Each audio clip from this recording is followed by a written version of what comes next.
Good morning, class! So before we start our new lesson, pwede ko ba magsitayo ang lahat para sa ating maikling panalangin? Amen.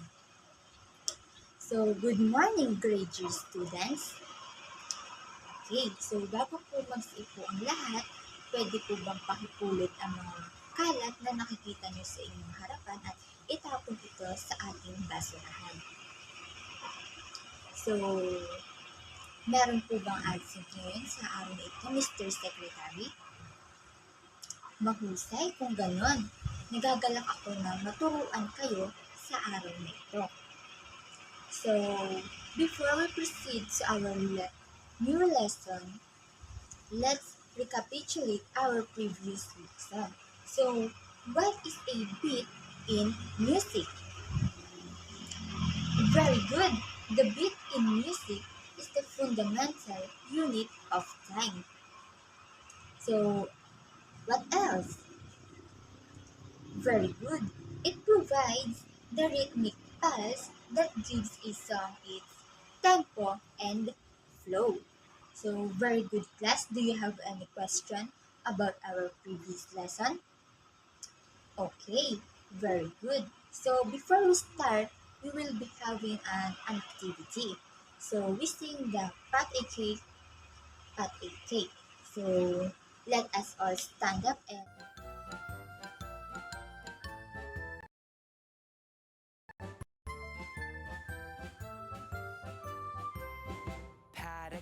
Pat a cake, baker's man.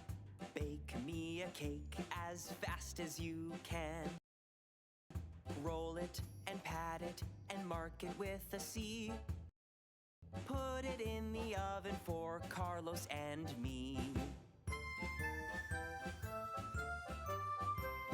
Pat a cake, baker's man.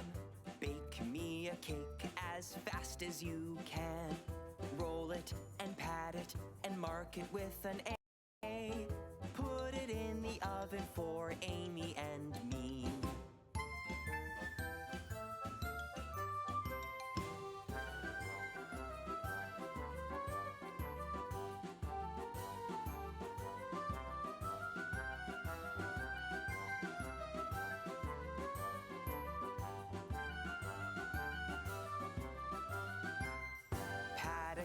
Pat a cake, baker's man. Bake me a cake as fast as you can.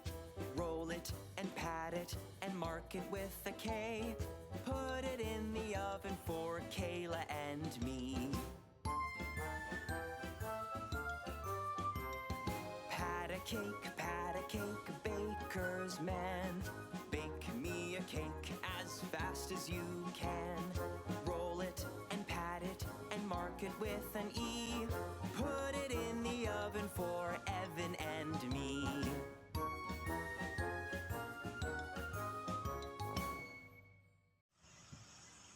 So our new lesson for today is all about understanding beat.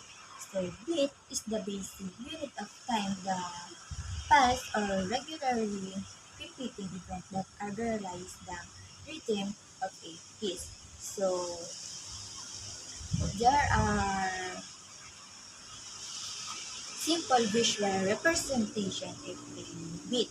So the first one is a metronome.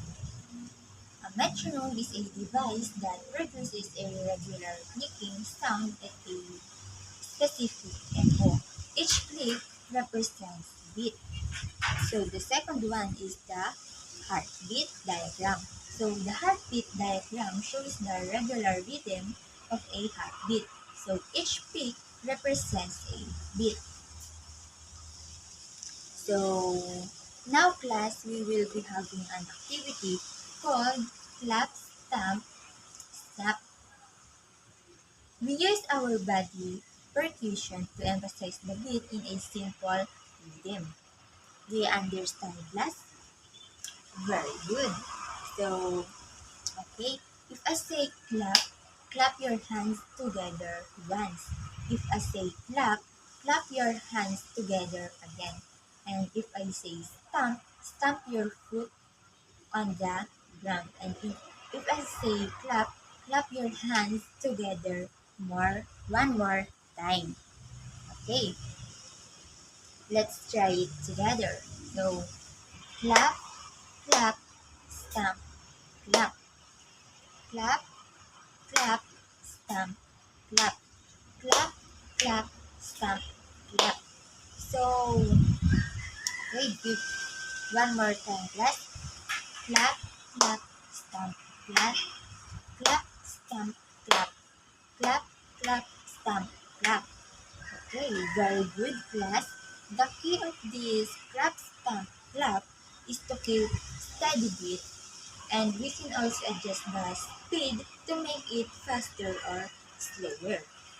So, naiintindihan ba, class, kung ano yung lesson natin para sa araw nito? Mahusay kung ganon. So,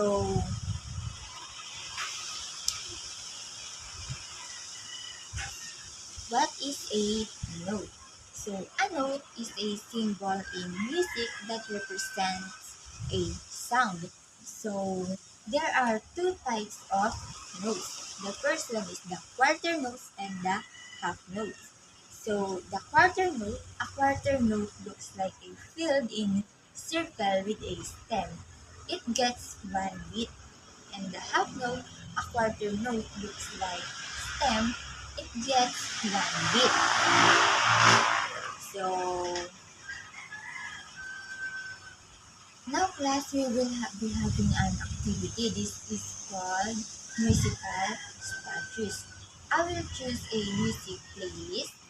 I will start the music, and when the music stops, everyone must freeze in a statue pose, and everyone moves during the pose is out. And I will continue playing and posting the music until there's one winner or a small group of winners. Do you understand that? Very good. Nag-enjoy ba kayo class sa ating araw? Sa ating aralin ngayong araw? Mahusay kung ganon. So, class, what is a beat again? Very good. A beat is the basic unit of time. So, how about the metronome? Very good. It is the device that produces a regular clicking sound at a specific tempo. Good job, class. So now, we will be having an activity. So, answer the following questions. And for your assignment, listen to the following songs and answer the questions below. So, meron pa bang katanungan para sa aralin natin ngayong araw? Mga bata, mahusay kung gano'n. Nagagalak ako na naturuan ko kayo sa araw nito.